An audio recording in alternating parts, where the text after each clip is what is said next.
Tapi dalam sejarah perpolitikan populer di seluruh dunia, belum pernah ada kisah sukses atau sukses story seperti Pak Jokowi ini tadi. Siapa yang sebenarnya dibesarkan? Jokowi dibesarkan oleh PDIP atau jangan-jangan PDIP selama 10 tahun ini jaya karena Jokowi?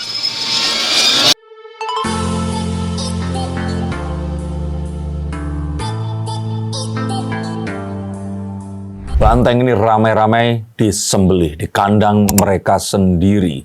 Nah, kalau sudah seperti ini, siapa yang sebenarnya dibesarkan? Jokowi dibesarkan oleh PDIP atau jangan-jangan PDIP selama 10 tahun ini jaya karena Jokowi? Yuk kita akan langsung lihat. Dan kita akan lihat menggunakan kartu saya. Jokowi ini dikuyo-kuyo, disebut sebagai pengkhianat, disebut sebagai kacang yang lupa dengan kulitnya. Dan sejatinya, kawan bisa menjadi lawan, begitu pula sebaliknya. Kita kemarin melihat bagaimana RK dan Suswono ini malah didukung oleh Jokowi dan FPI yang kedua-duanya ini pernah bermusuhan. Bahkan Habib Rizik ini pernah selama bertahun-tahun ada di luar negeri karena menghindari Mulyono ini tadi. Nah, di sisi yang lain ada PDIP yang malah didukung oleh Anies Baswedan.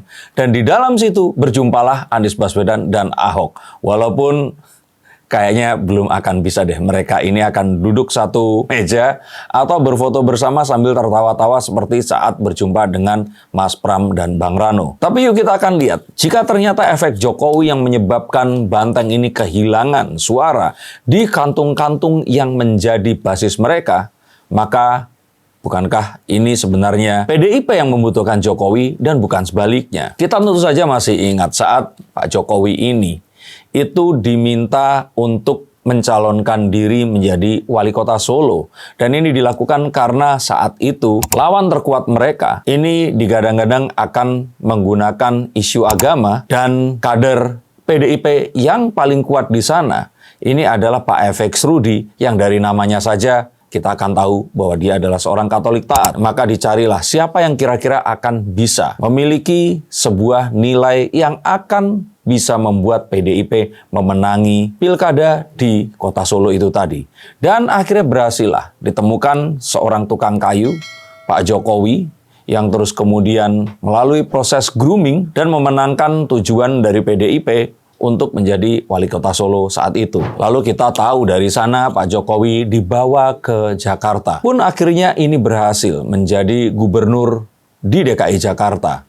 Dan nggak pakai lama dicoba untuk diajukan di dalam pemilihan presiden, dan Pak Jokowi pun menjadi presiden selama 2 periode. Saya kira tidak hanya dalam sejarah Indonesia, tapi dalam sejarah perpolitikan populer di seluruh dunia, belum pernah ada kisah sukses atau sukses story seperti Pak Jokowi ini tadi. Maka jika ternyata PDIP ini membantu Pak Jokowi dan sekeluarga, itu juga bukan hal yang bohong. Tapi jika yang dibantu tidak memiliki kaliber dan kebecusan seperti seorang Mulyono ini tadi, mustahil apa yang akan dilakukan ini akan bisa terus terjadi hingga sekarang. Apalagi kepemimpinan Pak Jokowi ini bahkan saat itu digadang-gadang hampir ada 3 periode. Dan saat beliau pun sudah tidak menjabat, beliau yang tidak memiliki partai, ini masih memiliki pengaruh yang kuat terhadap apa yang akan terjadi dalam pilkada kali ini. Perang endorsement ini terus kemudian terjadi. Dan saat ini terjadi, masyarakat itu sebenarnya dibingungkan oleh hal yang terjadi sebelumnya. Mengapa dulu Ahok dan Anies sampai harus berseteru dan Ahok masuk penjara?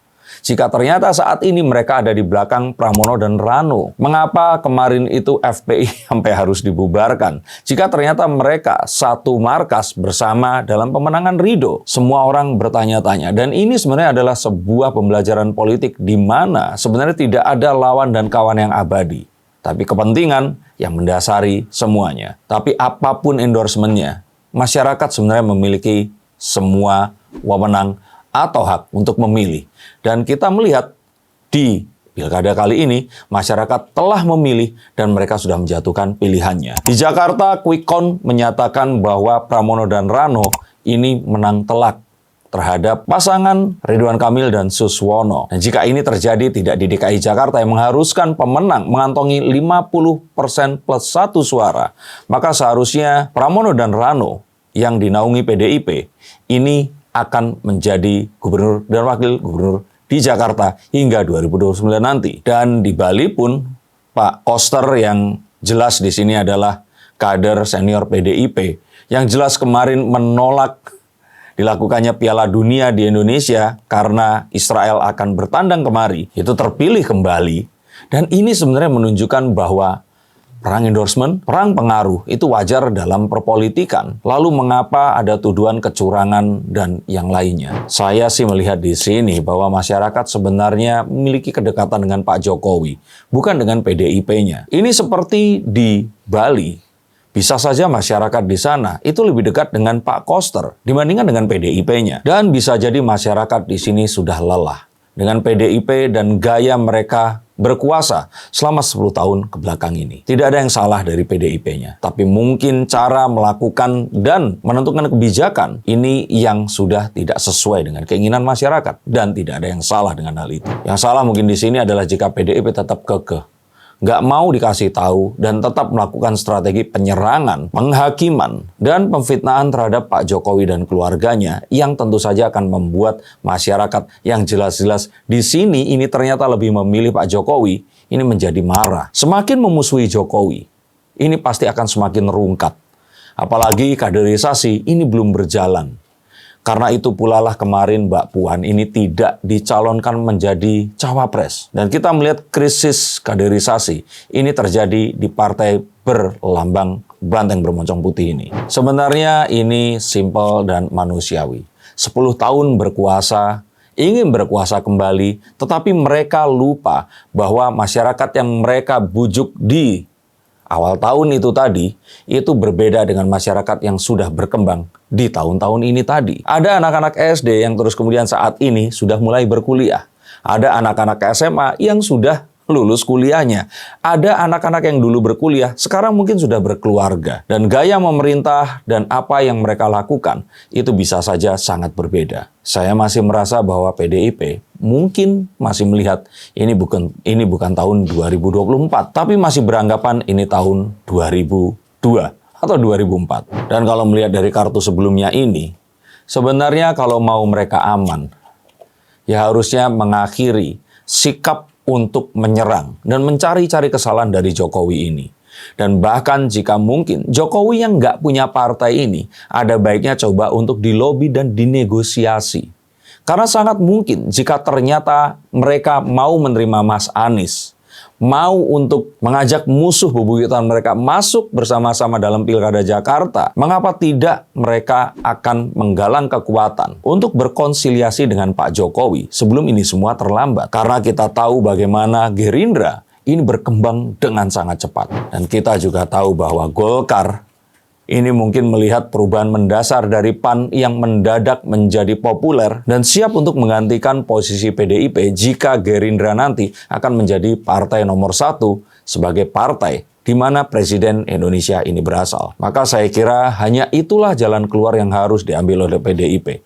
Jika hal itu tidak ingin dilakukan, maka kita harus tahu bahwa ketuanya ini yang harus mungkin saja diganti, bisa saja dengan Mbak Puan naik. Jika Mas Prananda ingin naik pun, maka saya berpikir dia harus melakukan sebuah regenerasi elit partai dan juga merubah cara berkomunikasi mereka yang jelas tidak disukai oleh masyarakat. Atau mungkin saja mereka harus merebranding Partai Wong Cilik dengan sesuatu yang lebih komunikatif dan diterima oleh masyarakat atau Wong Cilik sebenarnya yang mereka mereka bela. Dan melakukan penyerangan tanpa henti serta melakukan penuduhan dengan bukti yang bisa saja dianggap menjadi fitnah.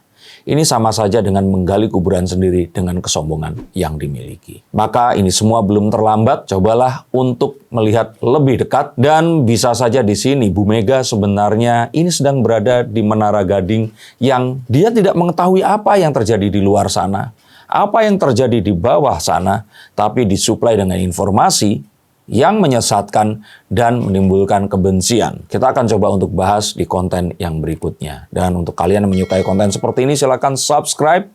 Untuk kalian yang ingin dibacakan kartunya, hubungi nomor di bawah sini. Bagaimana menurut pendapat kalian? Tulis komentar kalian, dan sampai jumpa di konten yang berikutnya. Salam.